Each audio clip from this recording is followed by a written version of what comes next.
Charity പ്രവർത്തനങ്ങൾ നടത്തുന്ന WhatsApp ഗ്രൂപ്പിൽ നിന്ന് നമ്പർ ചോർത്തി സഹായം തേടി തട്ടിപ്പ്. തട്ടിയെടുത്തത് 100 രൂപ മുതൽ 1000 രൂപ വരെ. ചാരിറ്റി ഗ്രൂപ്പ് അംഗമാണെന്ന് വിശ്വസിപ്പിച്ച് പണം തട്ടൽ പതിവായതോടെ ജാഗ്രതാ നിർദ്ദേശവുമായി തിരൂർ ചമ്രവട്ടത്തെ ഗ്രൂപ്പ് പ്രവർത്തകർ രംഗത്ത്.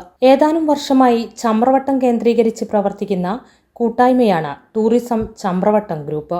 ജാതി, മത, രാഷ്ട്രീയ ഭേദമന്യേ എല്ലാ വിഭാഗക്കാരെയും ഉൾക്കൊള്ളിച്ചാണ് പ്രവർത്തനം. നാട്ടിലുള്ളവർക്ക് സഹായം ആവശ്യം വന്നാൽ ഗ്രൂപ്പിലൂടെ സഹായം തേടി പണം സ്വരൂപിക്കാറുണ്ട്. ഇതിനകം ഒട്ടേറെ പേർക്ക് സഹായം നൽകിയിട്ടുണ്ട്. ഗ്രൂപ്പ് അംഗങ്ങളെ ഫോണിൽ വിളിച്ചാണ് സഹായം തേടുന്നത്. ഗ്രൂപ്പ് അംഗമെന്ന് വിശ്വസിപ്പിക്കുന്നതോടെ ആളുകൾ തങ്ങളാലാകുന്ന സഹായം ചെയ്യുന്നു.